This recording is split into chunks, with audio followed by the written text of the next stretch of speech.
ఓ భగవతే వాసుదేవాయ. ఈరోజు కార్తీక పురాణం 10వ రోజు పారాయణం. జనక ఉవాచ వశిష్ఠ, ఈ అజామీలుడు పూర్వజన్మలో ఎవరు ఏ పాపం వలన ఇలా పుట్టాడు? విష్ణుదూతల మాటలకు యమదూతలు ఎందుకు ఊరుకున్నారు? వాళ్ళు యమడికి ఏమని విన్నవించారు అని పూర్తి వివరంగా చెప్పు. వశిష్ఠ ఉవాచ, నీవు అడిగిన ప్రశ్నలు అన్నిటికీ ఒక క్రమంలో సమాధానం చెబుతాను విను. విష్ణుదూతల చేత తిరస్కరింపబడిన యమదూతల తమ ప్రభువైన యముడిని చేరి ఇలా చెప్పసాగారు.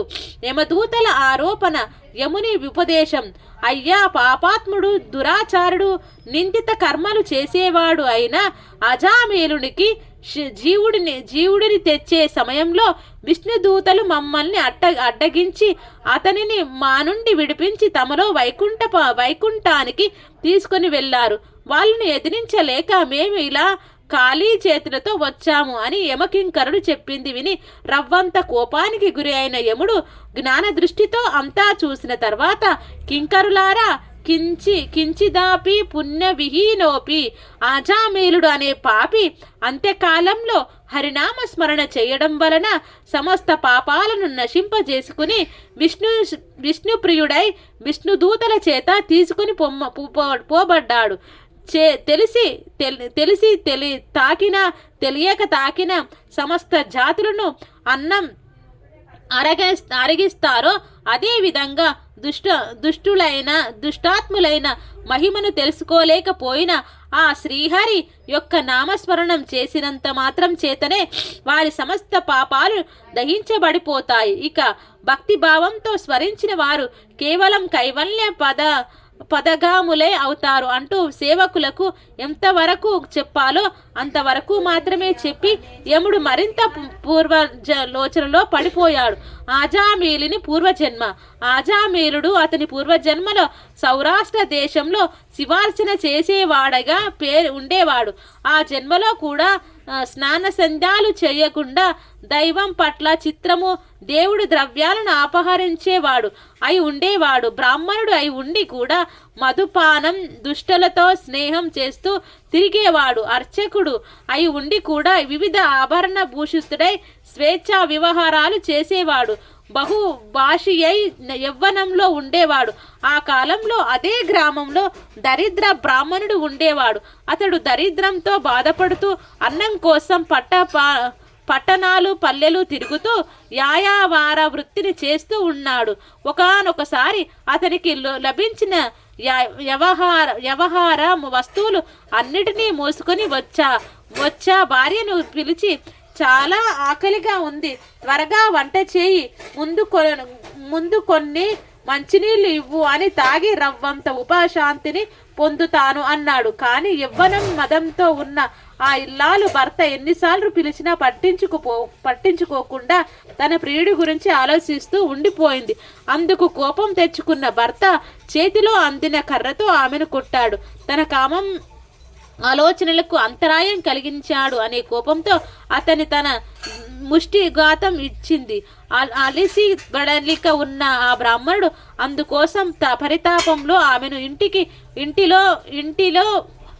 ఇంటిని వదిలిపెట్టి గ్రామం విడిచి వెళ్ళి భిక్షాటం చేస్తూ బ్రతకటం మొదలుపెట్టాడు.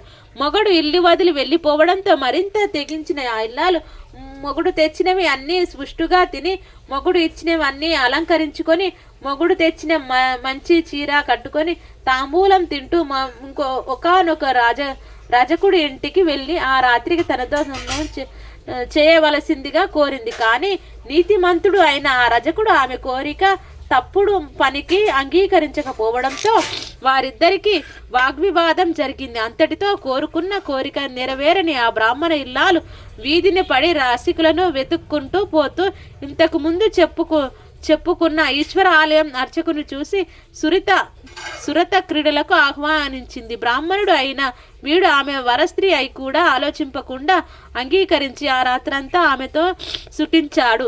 అయినప్పటికీ ఆ పతిత సద్వంశ సంజాత అయిన కారణంగా కామం చెల్లారగానే తన దోషాన్ని తెలుసుకున్నదై భర్తను వెతుక్కుంటూ వెళ్ళి బ్రతిమిలాడి తెచ్చుకున్న అది మొదలు అతని మాటలకు తూచా తప్పకుండా బ్రతకసాగింది.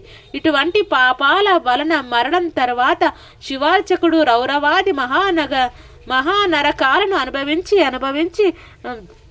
సద్విష్టుడి కొరకు ఆయన అజామీలుడిగా జన్మించి కార్తీక పౌర్ణమి రోజున శివ సందర్శనం అంత్యకాల హరినామ స్మరణం పుణ్యం వలన మోక్షాన్ని పొందాడు. ఆనాటి శివార్చకుడి జన్మలో ఇతనికి సంభోగం జరిపిన బ్రాహ్మణ పతిత కూడా కొంతకాలానికి మరణించి నరకం అనుభవించి కన్యాకుంజంలోని చండాల గృహంలో బాలికగా జన్మించింది. కానీ ఆ పిల్ల తండ్రి గాండాన పుట్టడం వలన వాళ్ళు ఆ పిల్లను అడవిలో వదిలేశారు.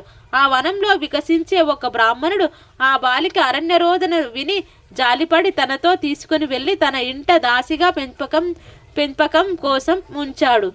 ఆ దాసి దాని దగ్గర పెరిగిన ఆ పిల్లకే తర్వాత కాలంలో అజామీరుడు దగ్గరకు తీసుకున్నాడు.